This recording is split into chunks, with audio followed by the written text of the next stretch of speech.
Bom dia, devocional, a Bíblia diz. Hoje, no nosso devocional, eu estarei falando sobre dinheiro no que diz respeito à herança. Iremos usar por base o texto de Lucas capítulo 15, onde nos fala sobre a herança do filho pródigo.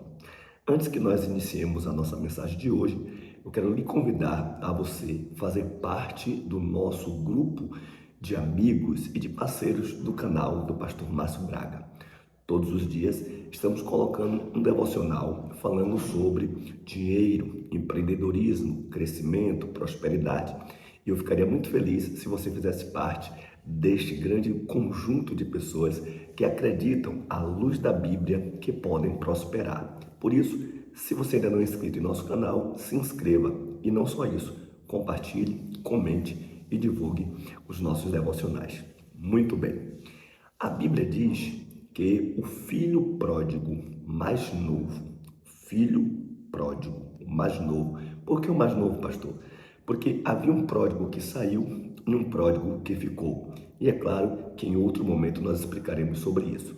Mas a Bíblia diz que o filho mais novo, ele pegou e disse a seu pai que queria a parte da sua herança.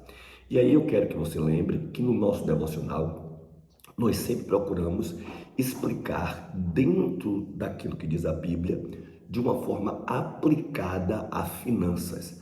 Então, eu quero que você não se apegue à aplicação a nível do que diz respeito à salvação, no que diz respeito ao jovem ter saído, no sentimento de que muitos saem da igreja. Não, não é nesse sentido.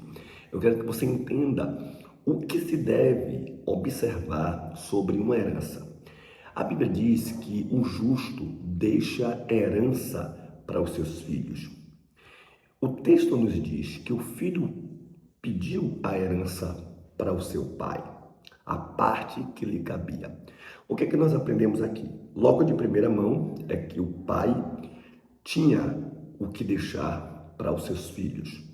Você precisa entender que nós somos crentes, somos servos de Deus, somos cidadãos e precisamos termos a prudência de não vivermos nesta terra só para comer, beber e vestir. Nós temos que também termos um fundo de renda, nós também temos que ter um fundo de emergência e, por que não dizer, nós temos que ter herança para os nossos filhos. Então, a primeira coisa que eu quero que você guarde aqui é que o pai se programou para ter herança para os filhos. Você tem feito suas reservas? Segunda coisa, tudo indica pelo texto que o filho tinha consciência dessa herança. Logo, é compreensível dizer que o pai conversava com seus filhos sobre finanças. Veja, o filho não disse, me dê a minha herança, ou me dê a sua herança. Ele disse, dai-me a parte da minha herança. Essa expressão indica que, com certeza, o pai explicava com muita cautela aquilo que diz respeito a dinheiro, a finanças, a investimentos. Por isso, o filho foi muito detalhista na sua colocação. Outra coisa, o filho tinha consciência de que a parte dele poderia ser adquirida. Claro, alguém agora pode lembrar de um texto que diz que a herança, quando adquirida antes do tempo, no final não será bênção. Mas não é isso que eu quero que você observe aqui. Eu quero que você observe é que ele tinha consciência que ele tinha a parte dele. Você precisa conscientizar os seus filhos sobre a parte dele naquilo que diz respeito às finanças da casa, na colaboração para as finanças dessa casa, principalmente, porque na pessoa do segundo filho, que era o filho mais velho, você vai ver que ele trabalhava nos negócios de seu pai e dessa forma ajudava a crescer o patrimônio. Outra coisa que observamos é que o texto diz que, passado um tempo, aquele jovem pegou tudo que tinha e saiu. O que é que eu queria que você observasse aqui? Nós temos que ter muito cuidado quando nós falamos acerca de tudo que vem à nossa mão, a nível de finanças. Por quê? Alguém diz assim: o pai não deveria ter dado aquele dinheiro ao filho. Outros dizem: eu, se estivesse no lugar do pai, não daria. Não, não é isso.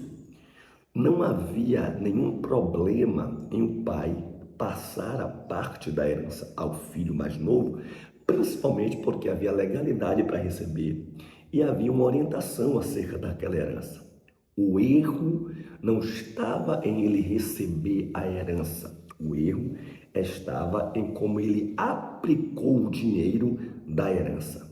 Eu queria que você imaginasse que, ao invés deste filho pródigo ter feito um mau uso do seu dinheiro, da parte da sua herança, pois o texto diz que ele gastou com mulheres, ele gastou de forma dissoluta, ele esbanjou e depois de um tempo, aquelas finanças, aquela renda, aquele dinheiro acabou. Então, pense de outra forma.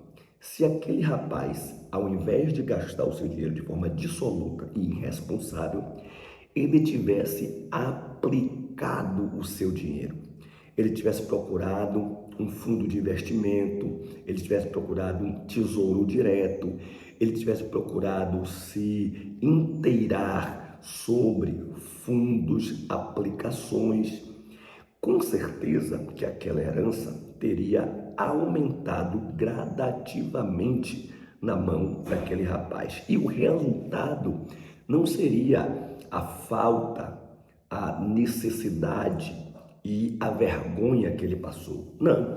O resultado final seria alegria, crescimento, desenvolvimento e mais prosperidade.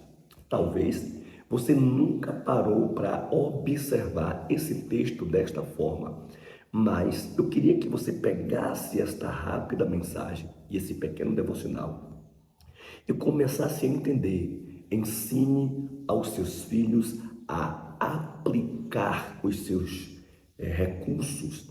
Ensine ao seu filho sobre fundos de investimento, sobre a chamada poupança, o chamado cofrinho desde a sua tenra infância. E não tenha medo de deixar ou dar dinheiro ao seu filho. Sabe por quê? Porque ele precisa começar a entender como ganhar, como lidar com as percas e como manter o equilíbrio em tudo que vier à sua mão. O dinheiro não é uma maldição. A prosperidade não é uma maldição. O amor ao dinheiro é uma maldição. O amor ao dinheiro é realmente pecado, um erro. Mas se você entender um pouquinho que seja de investimento, você perceberá que a herança de hoje pode se tornar fortuna de amanhã. Por isso, aquele filho pródigo, ele deixou algumas receitas de como não fazer, ou seja, pegando os erros dele no que diz respeito a dinheiro, nós aprendemos.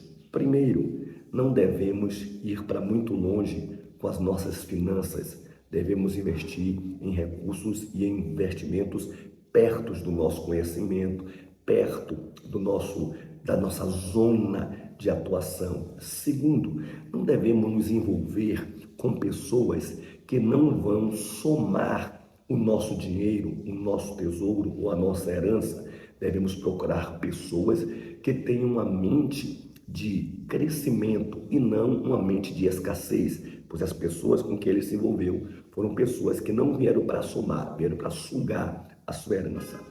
Terceiro, é importante que nós tenhamos a lembrança de que tudo que temos, se não for bem administrado, pode acabar e acabaremos sem ter nada.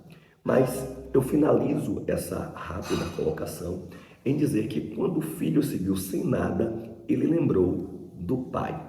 Não há herança que não possa ser recuperada se tivermos a prudência de fazermos a coisa certa, que é voltar para a base, voltar para a casa do pai, voltar para o lugar da onde de fato deveríamos manter as nossas raízes. Pois quando o filho pródigo voltou, a Bíblia diz que o pai lhe deu uma herança nova. Ou seja, se você está passando por alguma situação que lhe fez perder fundos de investimento, dinheiro, herança, saiba que Deus é poderoso para lhe dar mais uma chance. Por isso, que você possa pegar este devocional de hoje, guardar esta mensagem e começar a olhar para o seu dinheiro de uma forma mais bíblica, prudente e com certeza haverá abundância, haverá condições maiores e melhores para você aumentar a sua herança. Deus te abençoe, que esta mensagem possa trazer um brilho e um despertar para a sua vida. Espero que você esteja bem nas suas finanças. Vamos prosperar. Um forte abraço. Compartilhe esse vídeo.